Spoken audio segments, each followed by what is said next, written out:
How many of you would say that you have more than enough? Put hands up if you've got more time than you need, or more money than you need. Anyone got more energy than you need? Not so much. I mean, if you identify, we, as some of you know, have got a big family, 7 kids. They're at that stage now where everybody's involved in different sporting things. 5 of them are boys. And cricket season, cricket's a big game. Hey, it takes a big field and it takes a long time. So every person needs to be at a different venue in and around KZN to play cricket all of Saturday. Similarly, Kiara has to be in Glenwood for ballet on a Saturday morning and on a Friday evening. We have got kids that are all over the show, and it is only getting busier and busier. And the petrol price. Hey, I don't often boast about going to expensive places, but we did go to the gas station this week. It is very, very expensive. We do not have the money we need, the time we need, the energy we need to go on with our lives and to do all of the things that we need to be doing. But the church, apparently, according to the Bible, is blessed to be a blessing. We are supposed to be those that from the overflow of our lives, other people gain life. When God separated a man to himself and grew that man into a family, into a nation, he said this to Abraham. He said, I will bless you, and all the families of the earth shall be blessed through you. And as the nation of Israel grew, that was their mandate. As the family of this man grew into a nation, that was their mandate, blessed to be a blessing. And we, the church, remain with that over our lives, with that mandate, with that banner over our lives, blessed to be a blessing. But we don't have more than enough. And so I've entitled this message, rather than blessed to be a blessing, Blessed Insufficiency. Because it is something that we need to come to terms with, to understand that we are insufficient for the very task, the assignment, the mandate over our lives as a collective and as a community. And if we understand that, we have far more chance of being successful in our mandate. I'm going to give you a little spoiler alert. This whole message is designed to teach us that we are not the source of the blessing, but the conduit of the blessing. When we understand that, we are far more likely to fulfill the mandate and the call over our lives. In this time of financial difficulty and constraint and strain that we're under, we understand that as a church, we are called to minister to the poor, to minister to those who are in need. In actual fact, as a family, we've all agreed and voted for it with actual votes, voted for it with our feet, voted for it that we want to be those who are willing even to move where we meet a couple of minutes so that we can be out of just an affluent area and into an area where we have access to those who are richer and those who are poorer, those who are mixed of all different race groups. We want to be able to build a community that is connected and reconciled. We want to be able to be blessed to be a blessing. We want to influence our lives. But I think that some of us are sitting thinking, how much more are they going to ask of me? How much more is God going to ask of me? How much more is the church going to ask of me? How much more are people going to ask of me? I feel like my life is like a towel that has been wrung out, and I just don't know if it can be wrung any harder. I don't know if any more time, energy, money, anything more can drip out of my life if it is squeezed any harder. I just don't know if I have what it takes. We have a lady that is part of our community. Many of you know her. She's a part of this 10 o'clock service, named Zanele. And Zanele, together with her husband, Xolani, led our community, the Anthem community in Amaoti. And when they were a young married couple, Zanele tells this story. First of all, she starts off with, God has always been good. God has always been good. That's the start of my testimony. And then she says, when we were a young couple, my husband Xolani, he was working in life schools into a high school program, and he brought home this boy, Sia. And Sia was a teenage boy who had suffered an injury on his head that he had had 7 surgeries to try and repair, and they kept going septic. And so Sia was in a desperate situation. He was orphaned. He had no parents. And he arrived at their home with Xolani with a bag quite a big bag. And they prayed with him for the week, going into his 7th, or I don't know if it was 7th or 8th surgery, going into the surgery. And so they prayed with him, and they told this boy that there was a God that they knew that was able to come through for him and able to give him what they did not have. And as Zanele is telling the story, she says, I was a little worried because our house at the time, it was not enough. It was not enough for us and Sia. But they took him in, and they took him into Albert Lutuli, and he had his surgery, and he came home restored and healed. And he just never left. He moved in with them, and they raised him until he was old enough to grow up and to get a job of his own. But Sia was one of 10 that they did that for. Children that just kept arriving. One of the days, Salele tells, there was a boy who arrived, Emmanuel. And he arrived in the morning, but Xolani was out playing soccer, taking some of the other boys to play soccer. And this also teenage boy had been living on the streets. And so Zanele was a little bit nervous because she had girls in her home, and she wasn't sure what this boy was capable of. And he said, can he just wait for Xolani? So he waited, and she gave him breakfast, and she gave him lunch, and she noticed that he also had his bags with him. And when Xolani came home, he had a little chat with Emmanuel, and then Zanele says she always knows that when Xolani says, Zanele, can we just go and speak in the bedroom, please? That there's a moment that's going to come in the bedroom as he tells her the story, where he asks, do we have enough? Are we connected to a God who has enough for this one? 10 children have come through their home, raised and sent out into the world. When she says, we did not have enough, not one social grant did they take out for those 10 children. But she says, God always provided. God always provided for every single one of those children. Zanele seems to have this inexplicable ability to connect to the source, her and her husband together. 3 years ago, when our daughter had an accident, many of us were part of the church at that time, we were praying for that. At that same time, that same Christmas, Zanele's best friend Slee went into a coma after giving birth to her first baby, and she remains in the coma to this day. A year later, Zanele, now all the 10 children were through their home, but they still had 4 of their own children. Zanele's sister passed away, leaving 4 children, whom they took in. So now they had 8 children, and she had 2 major losses in her life. A year later, a year ago, Xolani passed away. And Zanele, as she tells us, she says, Jackie, Xolani and I were like one. We were one person, and I was anxious. And I know the Bible tells me not to be anxious, but I was. I was anxious, and I was depressed, and I just didn't know how I was going to raise these 8 children, how I was going to provide for them, how I would be able to love them, the energy, the finance, all the provision that I needed. I just didn't know if I had enough resources. She says, Jackie, I was depressed for 1 or 2 weeks before I remembered and reconnected in to the source. And God has provided medication, food, finances. She says, God is so good. She has been so good to me. Who is this woman? She lives amongst us. She worships with us. She has this inexplicable connection to a source of everything that we need. Everything that others need that she, by her own testimony, did not have enough to give. And so today we're going to speak about being blessed to be a blessing, understanding that we are blessedly insufficient, and yet we are quite able to fulfill our mandate of being a blessing to the world. So I'm going to propose that 3 things are needed for us to become conduits of blessing. I have this lovely hose pipe that was freshly cut off from a perfectly good hose pipe at home, and I might come under discipline for that. But this hose pipe, in order to become a conduit, needs to first of all be empty. To be a conduit, we have to be empty. Secondly, we can't just be empty.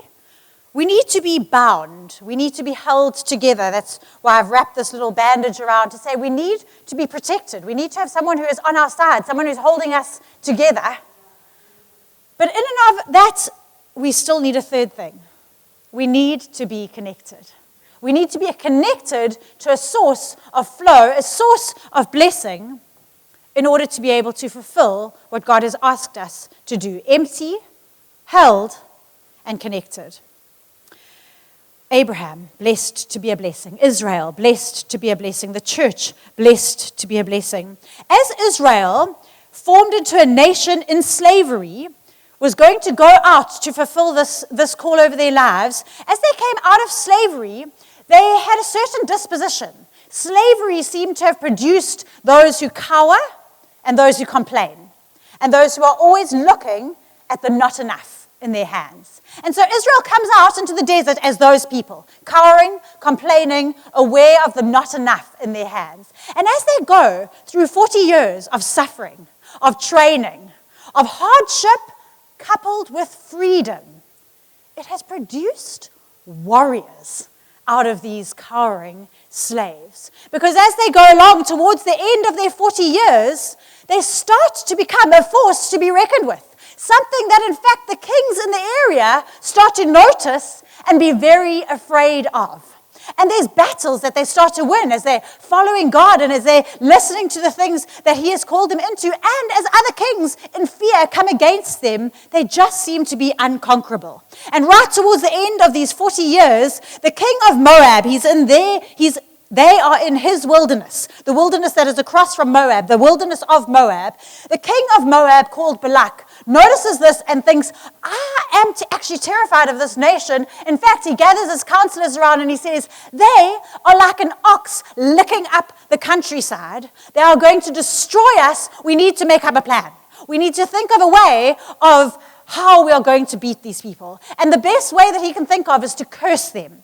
And so he calls on a prophet that was for hire in the area, Balaam, and he sends his emissaries to go to Balaam and to call him to come and curse the people of Israel. And so he sends out and he arrives at Balaam. Balaam consults with the Hebrew God, our God, and he consults with him and he says, I cannot curse those whom God has blessed. And so they go back, but Balak I'm desperate. He sends him, he says, tell him we'll pay him whatever he wants. And so they go again, and they manage to convince Balaam to come along with them. And so as he's going along with these emissaries back to Moab, back to the king Balak, in order to curse Israel, his donkey that he's riding on is not playing ball. First of all, the donkey veers off and got off the road into the field. And this is quite embarrassing for Balaam because he's this great prophet. He's got, supposedly, he not only sees into the supernatural, he has some sense of ability to bless and curse and have authority in the supernatural, and his donkey won't even obey him. So he's embarrassed and he smacks his donkey and he gets him back on the road. And he carries on and they go through two vineyards which are walled. So he's going on in a passageway between two vineyards. And again, the donkey plays up and pulls him right against the one wall so that his foot gets crushed against the wall. And again, he hits his donkey and he gets back on and it narrows and they come to an area where there's no turning to the right or the left and the donkey just lies down and just won't go any further. And Balaam, in his embarrassment, over-disciplines, as we all do when we're embarrassed, over-disciplines his donkey, and the donkey speaks up. And the donkey says to him, have I not been your donkey all these years? Have I not been faithful to you all these years? And Balaam responds by rebuking the donkey as opposed to being confused. He says, I'm so angry with you right now. If I had a sword, I would put it right through you. And with that, the prophet, the seer's eyes are opened, and he realizes that his donkey has been seeing better than him. And in front of him is a warrior angel of God with a sword drawn, ready to kill the prophet Balaam. And Balaam has the humility and the sense to fall on his knees and to humble himself and to say, I didn't know. I didn't realize that I was so incapable. For the first time, Balaam realizes how empty he is, how incapable of bringing blessing or curse, of bringing any authority that has not been given to him, how incapable he is. And he offers to turn around, but the angel has now seen that Balaam realizes the position he is in as a conduit as opposed to an authority. And he says, you can go. Now you can go, but only say the words that God gives you to say. And so Balaam arrives before King Balak, called now, paid as a prophet, but he now understands his position. And so when he arrives in front of Balak, Numbers 22, verse 38, Balaam says this to the king. Balaam said to Balak, "Behold, I have come to you. Have I now any power of my own to speak anything? The word that God puts in my mouth, that must I speak." Friends, when we understand that we are insufficient, we are far more capable of being a blessing in the world. If you feel pressure to give what you do not have, you have not yet fallen on your knees and humbled yourself and had your eyes opened to the fact that you are a conduit, not a source. If you are thinking that it is lunacy, that it is ludicrous for elders and pastors to call you to go further, to go beyond, to go into Cornubia area, to be able to be more of a blessing, to wring you out even further as a towel who just cannot be wrung out, you have not yet fallen on your knees and realized that nobody is asking anything from you as a source. We are conduits of blessing connected to God. Balaam, for the first time, realizes that he is a conduit of blessing. Will we realize today that we in ourselves are empty? We often see insufficiency as something that is a difficulty, that we're afflicted by insufficiency. But I would argue that we are blessed by insufficiency. We are blessed by the fact that we are limited and empty.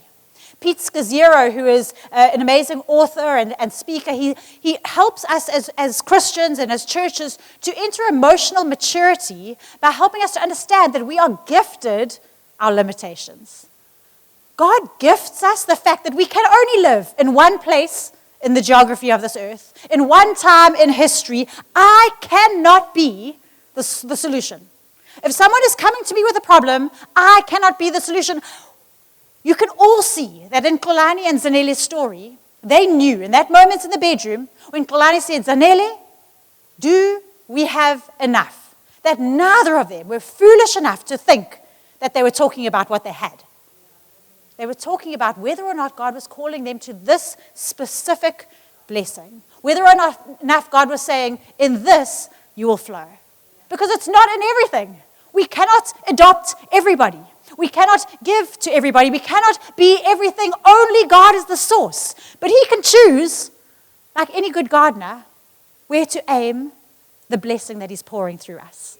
Not so? He can choose where to aim us. So all we need to ask is this where I'm meant to be blessing? I'm limited. Thank you, God. Thank you. Thank you. Thank you that I can only do so much. Thank you that I can only be in one place at a time. Thank you that I can only be the mother to a certain number of children. Thank you that I can only give a certain amount of money. Thank you that I can never hope to be everything that the church needs, that my family needs, that my business needs. I am gifted by my limitations, and because of that, I am emptied and able to be a blessing, able to become a conduit when I'm emptied. Throughout that time in the desert, going from slaves who cower and complain and look what's in their hands, suffering, failure was emptying Israel to start to prepare them to become a blessing. Even your sin empties you. What the enemy means for harm, God means for good. Let it empty you. Repent of your sin. To embrace suffering, as we heard this morning straight from heaven. Embrace the suffering that empties you. Even right now, why don't you just decide to embrace the hot environment that you're in? Just embrace it and just say, you know what? I deserve to sweat a little bit. Let me just sweat a little bit. And God, in this sweatiness, in this hotness of the room right now, would you just start to flow? Would you start to release something? Would you start to open something in my spirit right now, God? I actually just let go. Will you empty me?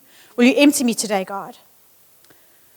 But then we see that as we read the story, Balaam starts to bless them. He arrives in this place. Balak is going to take whatever he gets because he's desperate. So he says, just say whatever you can say over them. And so Balaam stands up and he looks out. He is taken to a place where he can actually see. And he looks out over Israel, massive, the camps all in a huge cross with the tabernacle in the middle. And he looks down at it and he just sees through the eyes of God. He's given the gift of being a seer. And he's, oh, how beautiful are your tents. How beautiful is that what God has done here. They are like an ox that licks up the countryside. You can imagine Balak, he didn't like it when he heard that.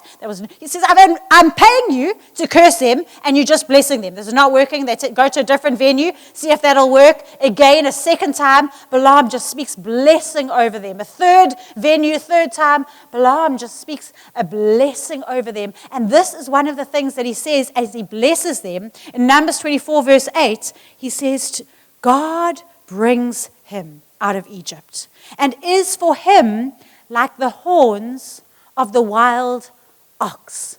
A wild ox's horns are bigger than I am, massive. That is the strength of the wild ox. This wild ox, this Israel, this nation that is licking up the countryside, that has got the kings in terror, its strength, its horns are God. That is what is bringing this nation strength. And every time they try to do battle in their own strength, they lose. And every time they go out with God and God commands them and God sends them, they win incredible, miraculous battles. These slaves that were cowering just a few years ago have become these strong warriors, understanding that God is their strength. They are completely held, bound together, protected by the strength of God. Friends, Zandele's testimony is that God provided everything she needed. Not the government, not even her husband, because she learned to do it without him. God was her source. Not the size of her home, not her bank account, certainly. But the source of God, energy, finances. Right now, are we trusting that God will start to release everything we need as we accept that we are empty, but also that we are held? That the horns of the wild ox are with us, protecting us, fighting on our behalf, advocating for us before we have even gone into the environment that we are needing victory in. It is ironic, not ironic, very, very intentional, that as we read this account of this blessing, it takes 3 chapters because there's a lot of blessing that Balaam has to say over Israel. The chapter before is about Israel's rebellion. You might remember the plague of snakes that is sent out amongst them. So they are rebelling. They're rebelling against Moses. They're rebelling against all their leadership. They're rebelling. There is dissension in the camp. The leaders are fighting amongst each other. It is absolute anarchy in the camp. The chapter at the end, again, after the blessing, continues with the rebellion and the loss and the death and the things that are going down. And yet, Balaam, from up above, is given God's eyes to see that this very nation is going to be who God is going to use to be a blessing. As God looks at your life and you think, how me? Have you seen where I failed? Have you seen where I've fallen short? Have you seen where I'm not good enough? Where there's disagreement, where there's disunity? He looks and he says, the horns of the wild ox, that's going to fight for you. The failures are just going to empty you. The suffering is just going to empty you. The difficulties of this age are just going to empty you. You will become a blessing to the nations around you. But it gets even better. King Balak is now ready to fire Balaam. He says, "You're done. Thank you very much. It was absolutely terrible. I hated it. We're not going to pay you. Go home." And Balaam says, "There's more. I've got more. God is not done speaking." And he is given the incredible privilege of being the prophet that saw the Messiah to come. As he looked out over this nation, he saw the very way that they were going to be able to become a blessing. And as he looks, he realizes, earlier today, I was the prophet whose donkey saw better than me, and now my eyes have been opened. And he starts this 4th prophecy, which has not been asked for, by saying, the oracle of Balaam, the son of Beor, the oracle of the man whose eye is opened, the oracle of him who hears the words of God and knows the knowledge of the Most High, who sees the vision of the Almighty falling down with his eyes uncovered. As he humbles himself, he realizes that it is completely God who is opening his eyes and enable him to bless the nation. This is what he sees in Numbers 24. I see him, but not now. I behold him, but not near. A star shall come out of Jacob, and a scepter shall rise out of Israel. He is seeing the Lion of Judah that was roaring over us earlier today. The Lion of Judah who right now roars over you, the star, the scepter, the ruler of this nation that was going to enable us for the first time in history to actually be able to be a blessing. Because throughout Israel's history, though they tried, they just were unable to come to be able to be the blessing to the nations around them. They failed again and again and again, like you and me do when we're doing it in our own efforts. But through the ruler, through the horns, through the one who is going to be able to open up a way for us to prepare the way of the Lord, this Jesus enables us to die to ourselves, for that suffering to empty us to the point of death, and to be risen again as life bringers, life givers in our community. In actual fact, in centuries to come, when Jesus actually walked on the earth, there was one sermon that was recorded that he spoke. And it started like this: Blessed are the poor. Blessed are the poor, blessedly insufficient. We are not called, friends, just to be a blessing to the poor. We are called to understand that we are the poor. We are blessed when we understand that it is not ours. There's not some who must give and some who have to receive. We are all those who need to receive. We are all the poor. We are all emptied. But when we understand that we are also able to be connected to the source, then we are, for the first time in history, able to become a blessing to those around us. That word, blessed, that Jesus spoke about us, about the poor, is actually comes from the root word bletzion or blotzon, which is blood. Blood is synonymous with blessing.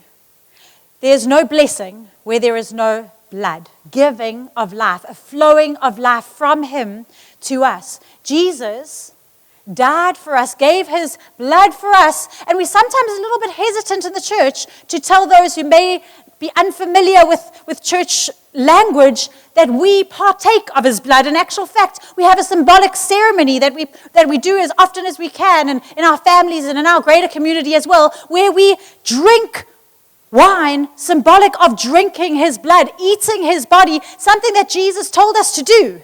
And we might think, oh, the world is going to think we're weird. May I remind you that the world is not unfamiliar with the concept of blood being given as lifeblood for others. Turn on Netflix if you have it at home, and you will see that every third series and movies is about vampires these days. People understand the concept of being the walking dead, of needing life that is in blood. Needing life from others. They also understand the concept of loving someone enough to give your blood in order to allow them to live a little bit longer. But where it differs in the church is it is not here's a portion, here's a portion, here's a portion. Our Jesus, because he was able to conquer death, is a God who never bleeds out. He never runs out. He never runs out of blessing. Friends, when we are connected in to the blood, blessedly poor, blessedly connected in to what the blessing is, the flow of lifeblood from Jesus to us, there is no end to the blessing that we can bring. There is no limit. 10 children, then another 8. There is no limit when we are connected. Will we stand up and be those who are inexplicably connected to a source of love, provision, energy, time, able to understand it's not in and of ourselves? Don't wring yourself out. But will you accept that you are empty? Understand that you are bound, protected, fought for, and remain connected to the source of it all.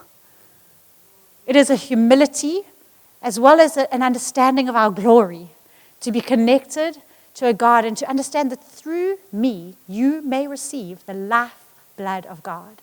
Through you, your family, those who you've been hoping to give more to, are able to receive the lifeblood of God without any limit to financial resource, spiritual blessing, time, energy, all of those things. There is a limitless source in God. We can't be a blessing, but Jesus did.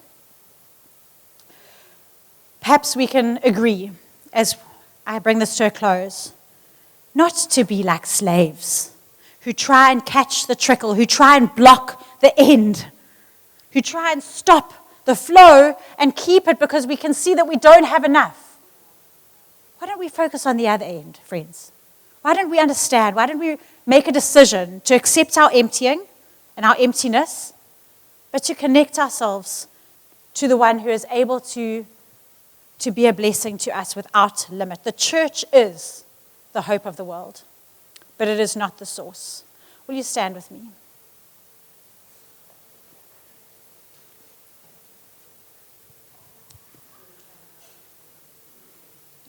There has been such an incredible spiritual atmosphere in the room this morning. And again, I know it's hot.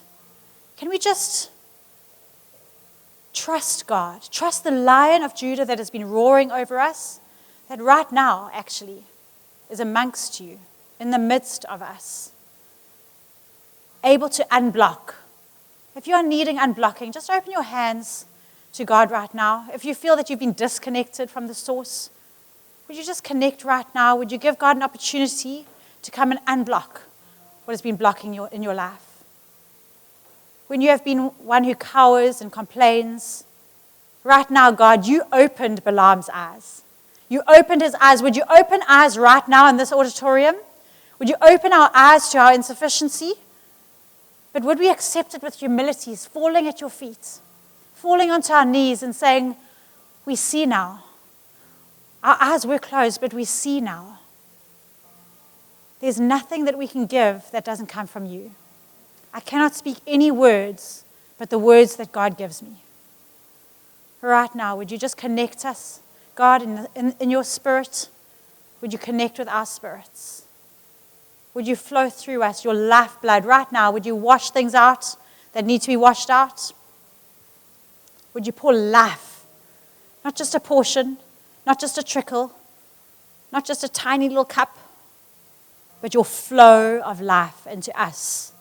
In the name of Jesus, the scepter of Israel, the star of Judah, the one who is able to bring all flow and life, the only one who did not bleed out and therefore enabled us to step into what was the first time in history that we could be a blessing with more than enough in you to give to those around. Amen.